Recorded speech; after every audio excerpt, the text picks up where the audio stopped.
Asalaamu calaykum waraxmatullaahi tacaala wabarakaatu. Soo noqod wanaagsan dhammaan saaxiibada ku xiran janaalkeena Fasoon.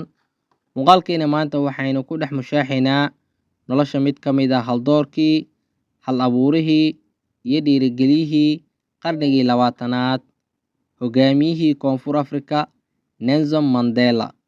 Halkan waxaa daah kaga rogaynaa socdaal nololeedkii aan caadiga ahayn ee nin si hagar la'aan ah ugu halgamay xurriyadda, sinaanta iyo midnimada. Intaana bilaabin muuqaalka waxaan kaa codsanayaa inaad janaalka subscribe, like, share iyo comment. mahadsanidin. Aan bilaabno safarkii noloshii hogaamiyihii Koonfur Afrika Nelson Mandela. Magaciisoo dhammaystiran waa Nelson Rolihlahla Mandela.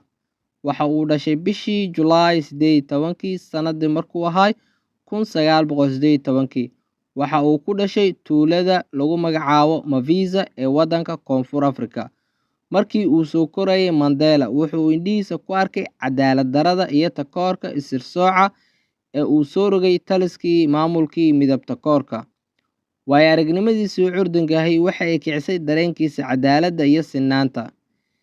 Inkastoo uu la kulmay caqabado badan, Mandela waxa uu sii watay waxbarashadiisii oo ugu dambeyntii noqday qareen. Si kastaba ha ahaatee, ku lug lahaanshihii dhaqdhaqaaqii xorriyadoonta cadaaladda ayaa horseeda in la xidho oo xabsi la dhigo sanadii markuu ahaa 1962. Nelson Mandela waxa uu xabsiga ku jiray in ka badan 20 sano, isagoo u adkeysanaya xaalado adag iyo go'doomin. Iyadoo ay taasi jirto, ruuxiisii wuxuu ahaa mid adkaysi badan. Isaga oo ka soo baxay qolkii xabsiga uu ku jiray, waxa uu astaan u noqday iska caabin iyo wejigii dhaqdhaqaaqii midabta koorka. Xariga Mandela waxa uu sii xoojiyay baaqii caalamiga ah ee in la sii daayo ahayd, iyadoo dhammaan dadka caalamka ay dalbanayaan cadaalad.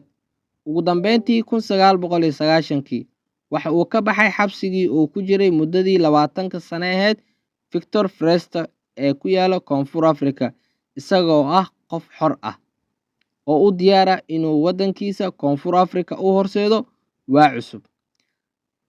4 sano kadib, sanadkii 1994, Nelson Mandela waxa uu noqday madaxweynihii ugu horreeyay ee madow ah ee waddanka Koonfur Afrika, isaga oo ku guuleystay si caqlabiyad ah. Wuxuuna madaxweynimadiisii u huray burburinta siyaasadaha midabta koorka iyo dib u heshiisiin dhex marto dhammaan dadka reer Koonfur Afrika. Hogaamintii Mandela iyo sida ay uga go'an tahay midnimada waxay ka muuqatay habka uu u wajahayo iyo sidii ula dhaqmayo guddiga dib u heshiisiinta dadka reer Koonfur Afrika.